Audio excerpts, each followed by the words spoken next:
bom vê-los novamente, né? Que alegria, que Deus abençoe os irmãos. Olha, por favor, a palavra do Senhor em 1 Samuel, capítulo 25. Nós estamos indo juntos, acompanhando o texto do Senhor. Esse é um tema muito propício para os dias que estamos vivendo. Graças te damos, meu Deus. Aleluia. Aleluia. Glória a Deus. Glória a Deus. Glória a Deus. 1 Samuel 25. Se está difícil a imagem, vai arrumar uma colinha para você e aproveita. Estaremos lendo o verso 32, mas eu gostaria de pedir que você não fechasse a palavra do Senhor, porque nós vamos acompanhar mais alguns versículos essa história é tão famosa e conhecida, mas eu creio que Deus tem algo para nos ensinar nesta noite. Amém. Você acredita nisso? Amém. Aleluia. 1 Samuel capítulo 25, verso 32 diz assim: Então Davi disse a Abigail: Bendito o Senhor Deus de Israel, que hoje te enviou ao meu encontro. Você pode se assentar louvando, glorificando e exaltando o santo e poderoso nome do Senhor, que tem feito grandes coisas pela minha e pela sua vida. Você é testemunha de que Deus tem feito grandes coisas por você? Você tem certeza que você escolheu o melhor lugar para estar nessa noite? Você tem essa convicção de que não existia um melhor lugar para você estar nessa noite? Não existia ambiente melhor, não existia lugar melhor para você estar do que na casa do Senhor, servindo a Ele, entregando a Ele o seu culto. Hoje nós temos, infelizmente, um mau hábito de achar que nós vamos receber algo no culto, mas talvez você esqueceu de entregar algo no culto. Aproveite que o culto não terminou. O culto é também um lugar que nós entregamos o nosso melhor ao Senhor. Então aproveite essa noite para entregar ao Senhor o seu melhor culto, a sua melhor adoração.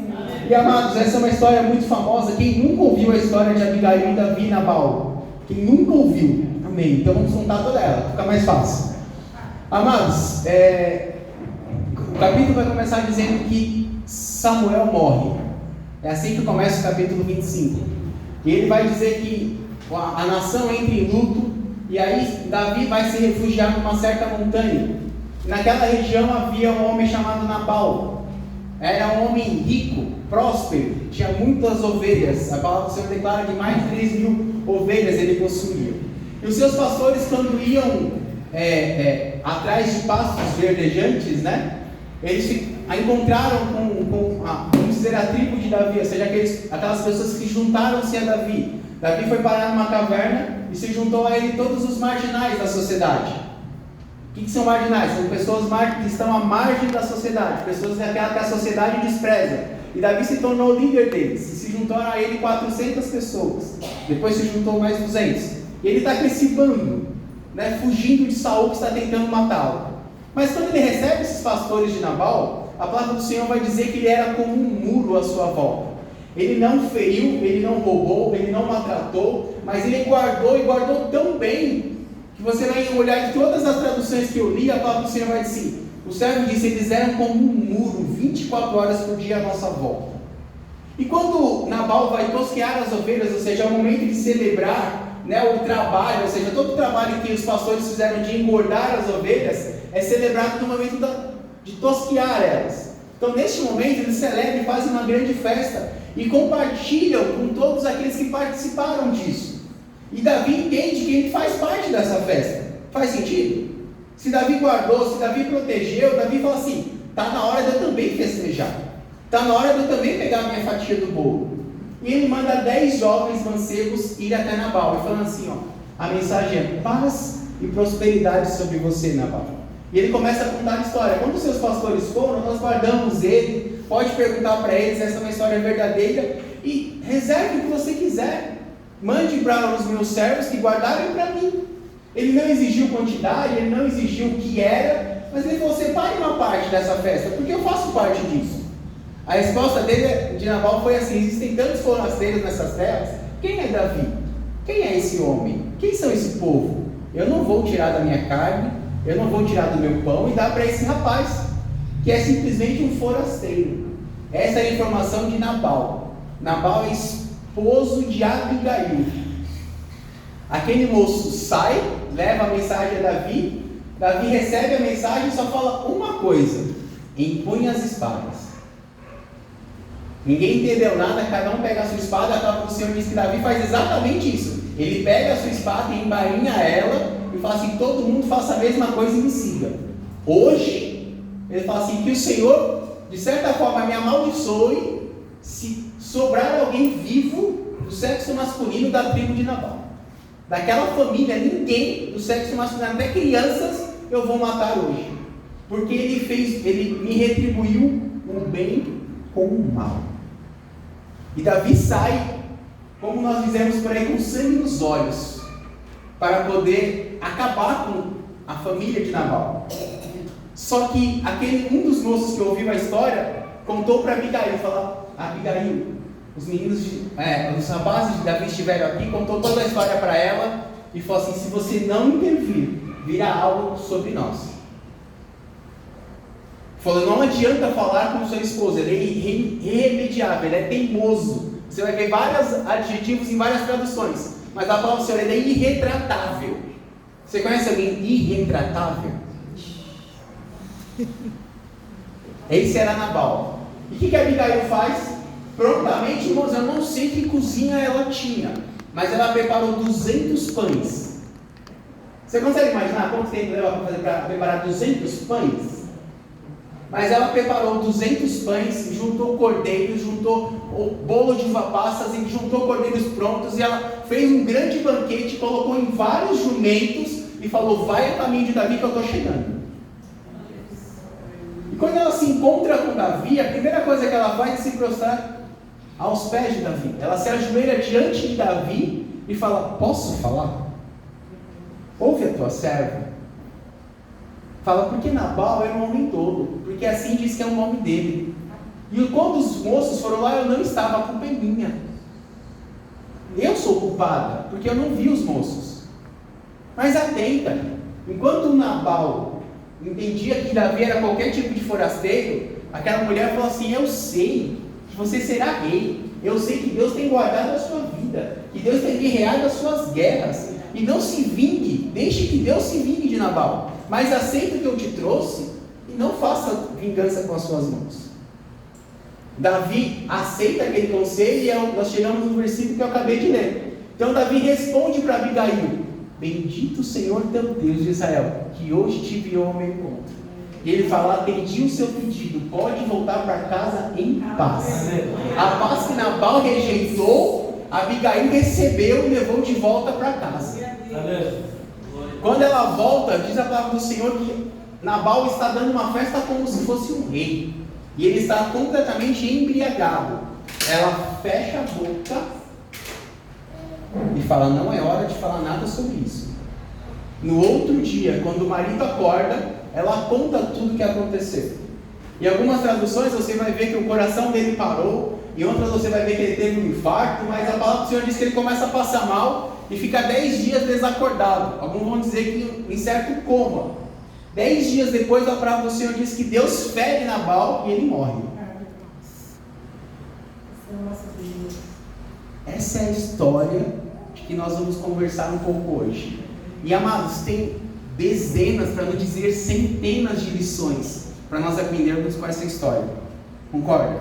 Existem muitas lições. Eu quero conversar sobre algumas delas com vocês nessa noite. E a primeira é que quando nós falamos de lutar pela família, nós sempre esperamos que a outra pessoa mereça.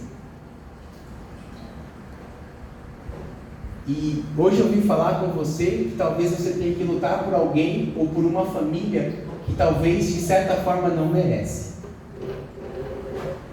Nabal merecia o que Abigail fez? Ele tinha crédito com ela? Você acha que o saldo estava positivo? E amados, muitas vezes essa é a nossa realidade. Às vezes eu e você temos que lutar por alguém que não tem crédito conosco. Ela está com saldo devedor na conta. Aparentemente não faz sentido lutar. Aparentemente não merece. Aparentemente não é devedor do trabalho, do esforço, da dedicação. Então, eu não sei quantas palavras já foram ministradas aqui sobre família, mas foi muito claro e fortemente no meu coração. Hoje nós vamos falar, de repente, com a parte da sua família que de repente você acha assim, ele não merece, ela não tem crédito, ela não merece esse esforço, ela não merece essa dedicação, ela não ganhou, não conquistou, ela não fez a parte dela.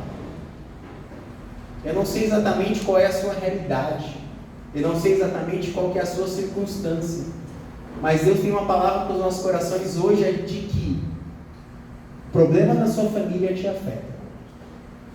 Eu já participei de muitas palestras, esses dias inclusive comentaram, quantos cursos você tem? Eu falei, não sei. Eu gosto muito de aprender, gosto muito de ensinar. E muitas palestras é dito assim, não ajude quem não quer ser ajudado. Não se esforce por quem não se esforça. Quem já ouviu isso? Essa regra não se aplica à nossa casa.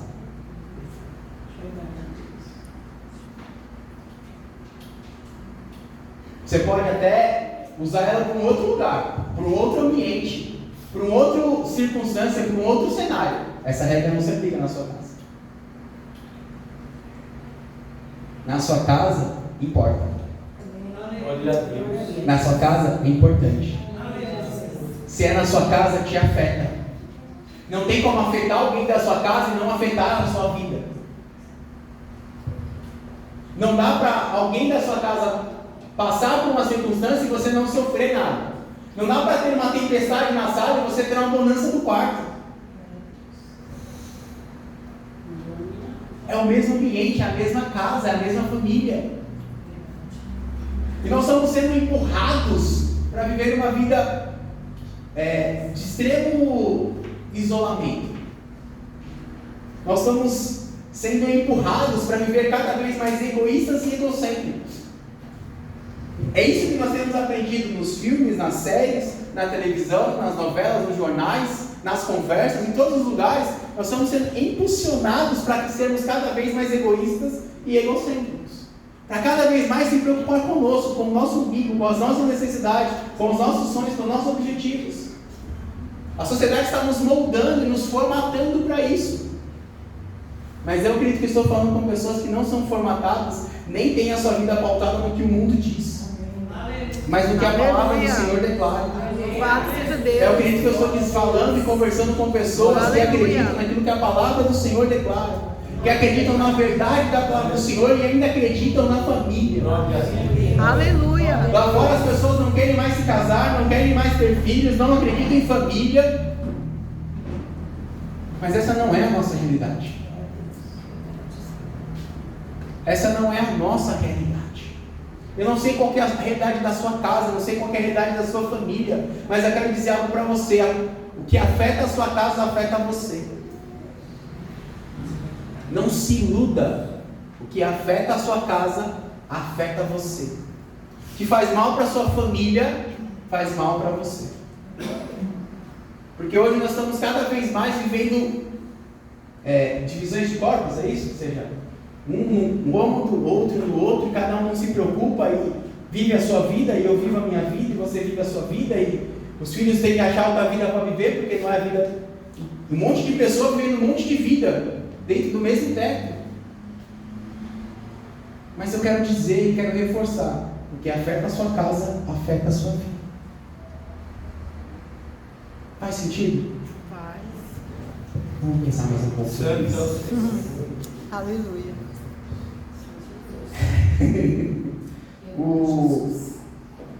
Às vezes a gente tem uma rotina dentro de casa tão atarefada, às vezes tão extasiante, tão exaustiva, e de repente você é um dos que estão aqui hoje que não quer mais afetar ninguém, fala: não vou falar nada, eu vou me esquivar, eu vou guardar para mim, eu vou ficar no canto, eu não vou compartilhar, porque já tem muito problema, já tem muita dificuldade. Eu não vou colocar para fora as minhas necessidades, eu não vou colocar para fora o que eu sinto, eu não vou colocar para fora o que eu acho de errado, o que eu acho de certo. E enquanto eu preparava essa palavra, o Senhor ministrou isso no meu coração. A sua casa precisa ser um ambiente seguro para que você possa compartilhar o que você sente. Porque talvez existem coisas que você não possa falar para mais ninguém. Talvez existem ambientes que você conversas que você não pode falar em nenhum outro lugar, somente dentro da sua casa. Então crie dentro da sua casa um ambiente de segurança, de você ter a segurança em poder compartilhar o que você sente. Então, se de repente você não é esse que não fala, de repente você é o que precisa dar a oportunidade do outro falar. Porque normalmente um casal é um quieto e um falador. Você sabe quem é você no relacionamento? Sabe, não sabe? Você se identifica, não se identifica? Um é o vereador, tudo bem, como é que você vai? 3 horas para sair do mercado, não é isso? E o outro entra assim, ó. Para não olhar para ninguém, quando você vai cumprimentar ninguém. No pé que entra, ele quer sair do ambiente. É assim ou não é? Normalmente é assim que é formado um casal. Raros são os casais que os dois falam, os dois gesticulam, os dois são vereadores. São raros, existem, mas são raros. Normalmente é o mais introvertido e o outro mais extrovertido. Não é isso? Então, de repente, você precisa abrir espaço para o outro. De repente, você precisa criar esse ambiente dentro da sua casa, para que o outro também possa falar. Para que a sua casa seja um lugar de segurança, de segredos. A sua casa tem segredos de vocês? Ficam lá. Chegam lá e ficam ali. Não saem para lugar nenhum, não são espalhados, não são compartilhados. Segredos seus. Segredos da sua casa, segredos da sua família. Que a sua casa seja um lugar de segredos seus. Amém? Amém. Então que o nosso Deus nos ajude a compreender essa dimensão do problema e que juntos nós possamos encontrar soluções. Abigail não podia contar com seu esposo. Não adiantava chamar o bêbado, tinha acabado de mandar os soldados de Davi embora e falar assim: vamos resolver esse problema? Ela não podia fazer isso. O que ela precisava fazer? Ela precisava tomar uma atitude. Ela falou: preciso resolver o problema, só tem eu. É eu, os meus servos, os jumentinhos que vamos resolver isso. Então tem hora que vai ser você e você. E o Senhor para te ajudar. Mas você não vai poder contar com mais ninguém para poder resolver determinados problemas. E enquanto, essa foi de hoje, enquanto eu estava vindo para cá, estava tomando banho, sabe que muitas das vezes nos impede de lutar pela nossa casa é a ingratidão. Você fez uma vez, você fez 2, você fez 3, você ajudou 4, você contribuiu 5, você se esforçou 6, você ajudou 7, você foi mais uma vez 8, você foi 9, chegou na 10 e falou: não quero mais. Não reconhece, não ajuda, não contribui, não agradece, não virou as costas quando eu precisei. Isso é só para nós pensarmos juntos. Será que a ingratidão tem te parado? Segunda lição para nós pensarmos juntos: pague o preço da paz. Verso 35 diz assim: Então Davi aceitou das mãos dela o que ele tinha trazido. Ele disse: sobe em paz a tua casa, e eu dei ouvidos à tua voz e concedi o teu pedido. Nabal rejeitou o pedido de paz, a bênção que Davi tinha dado, mas a esposa levou a paz para casa. E eu quero perguntar para você: quanto custa a sua paz? Quanto custa você estar em paz? Tem pessoas que têm trocado a paz por pouca coisa. E sabe por quê? Porque você não valoriza a sua paz. Você já aprendeu a viver sem ela. Você não desfruta mais da paz. Então você troca a paz por qualquer coisa. Qualquer pequeno detalhe tira a sua paz. Você troca a paz por qualquer coisa. Não é uma coisa de valor, não é uma pérola, não é uma joia para você. E como não é importante, não é valorizado por você, você troca, você fala: não, eu não quero a paz, eu quero briga. Eu não quero a paz, eu quero a discussão, eu não quero a paz, eu quero o problema. Vamos falar mais sobre isso, vamos cavucar mais, vamos fazer mais barulho. Porque você não valoriza a sua paz. Quanto vale a paz para você? O que você tem que fazer para viver em paz? Abigail chegou diante de Davi e falou assim: eu fui culpada. O que Abigail tinha feito de culpa? Que culpa que ela tinha? A não ser ter casado com Nabal, que nem foi escolha dela provavelmente. Qual que era a culpa de Abigail? Mas ela foi lá e assumiu uma culpa que não era dela. Fez o papel que era do esposo. Mas qual foi o retorno dela? Qual foi a recompensa dela? Ela voltou para casa em? Quanto custa a sua paz? Pelo que você tem trocado a sua paz? E fica rebobinando a fita, e fica voltando no assunto, e fica insistindo, e não tem paz, não vive, não desfruta, já se acostumou a não ter a paz. Irmãos, pague o preço para ter paz. Ter paz é caro. Você tem que engolir a seco, como o pastor diz, às vezes, um punhado de farinha seco, às vezes. Mas é melhor do que não ter a paz. É melhor conhecer, é melhor abrir mão, é melhor chegar cedo, é melhor não cobrar o direito, mas você ter paz. Aleluia. É muito melhor do que ter razão sem ela. É melhor você assumir a culpa, porque às vezes você fica esperando assim, mas ele é o culpado. Nabal assumiu a culpa dele? Não. Não espere a pessoa assumir a culpa. Não espere, já você tem o direito. Abre mão do direito. Seja feliz, vive em paz. Irmãos, a quantidade de famílias que eu conheço que foram destruídas por causa de um direito. Direito de herança, direito de dinheiro, direito de posse, dinheiro. Tanto direito.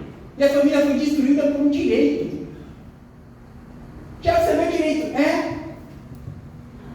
Mas vive em paz, sai mais barato.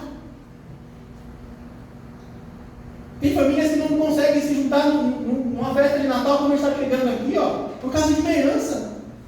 E deveria ser uma bênção, deveria ter acontecido, vamos multiplicar isso aqui, vamos fazer alguma coisa, mas por causa de uma herança não conseguem sentar na mesa. Não se olham mais, não se falam mais. Que valor tem isso? Que direito tem isso? Que bênção é essa?